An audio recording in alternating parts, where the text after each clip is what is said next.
Welcome to my channel. This video is for entertainment purposes only. Knives are dangerous. Please use caution if you attempt this disassembly. Today on the cutting board we're going to disassemble and reassemble Benchmade Adamas full-size folding knife.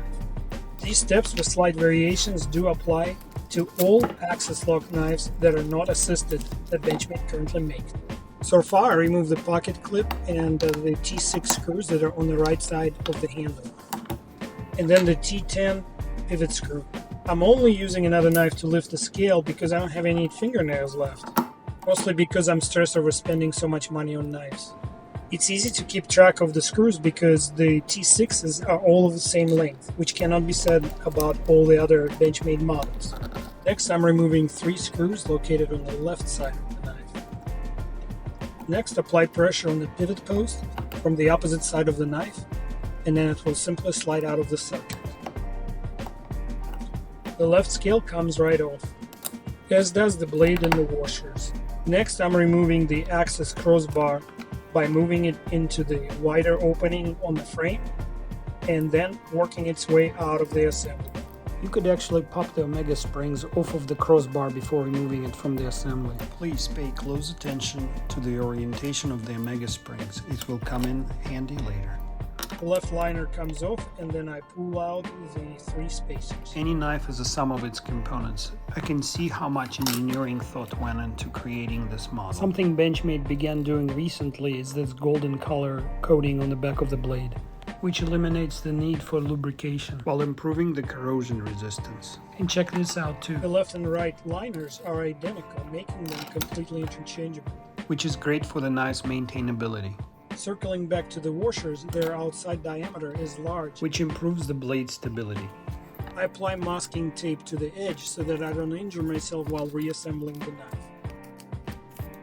On this knife, Benchmade applied Loctite to every fastener from the factory, which was not always the case. So I need to soak this hardware in acetone or nail polish remover, as I don't want old Loctite debris interfering with the threads.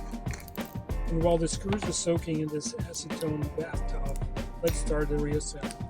First, reinsert the crossbar into the large opening on the left scale, and then attach this omega spring.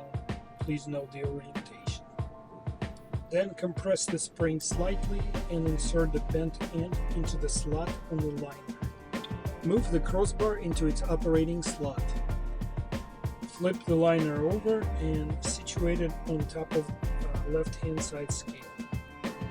Next, reinsert the 2 spool-shaped spacers into the openings on the back of the handle. Note that they have a locating feature that has to be matched. Then insert the small spacer toward the front of the handle so that its locating feature matches the one on the liner. The right-hand liner will line up with the features on the spacers and pop in place.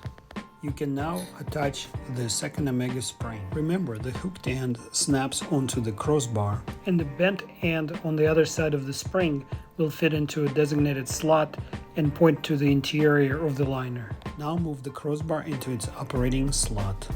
Carefully place the whole assembly onto the left scale. Prep one of the T6 screws by applying a small amount of blue Loctite to its threads. Lift the whole assembly up and, coming in from the left side, thread the T6 screw into one of the back spacers. Gently now. At this point the screw does not need to be torqued all the way.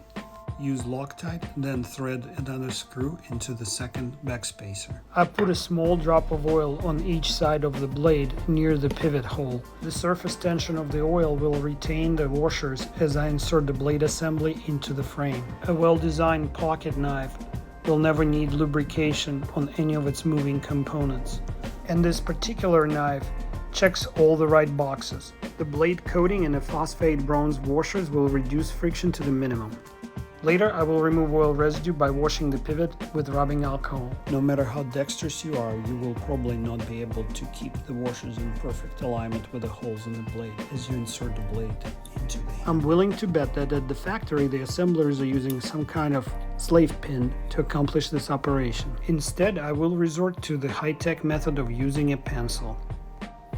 Start by lining up the left side and then inserting the pivot halfway, then flip the knife over and make some corrections if necessary using any implement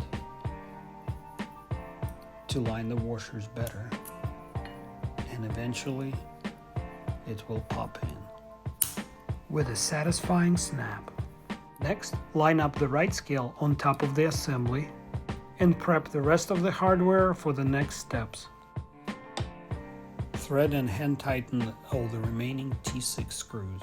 Remove the old Loctite residue from the fine threads on the pivot screw and apply a small drop of Loctite blue. These are very fine threads, so a very small amount of Loctite is necessary. Overdoing it will cause issues down the road. Thread and hand tighten the pivot screw using T10 bit. And it's time to attach the pocket clip. As you can see, I pre-inserted the screws into the clip and applied Loctite. Thread and tighten these two screws. It feels very satisfying to remove this tape from the blade, which means I'm almost done. At this point, you can do the function check. The function seems fine, so I will start torquing the screws. Unfortunately, my torque screwdriver doesn't go to a low setting of 6 to 8 inch-pounds that is required for the T6 screws. I'm guessing at the torque using my calibrated hands. The only advice I can give in this regard is take it to the hand tight and then add a quarter turn. Now it's time to finalize the pivot screw adjustment. You will need a T10 bit to do that. I prefer to set it just a hair tighter than I like the knife to operate. Once the Loctite dries and sets, the torque value will reduce slightly, allowing proper operation of the knife. It will loosen up after a few flicks.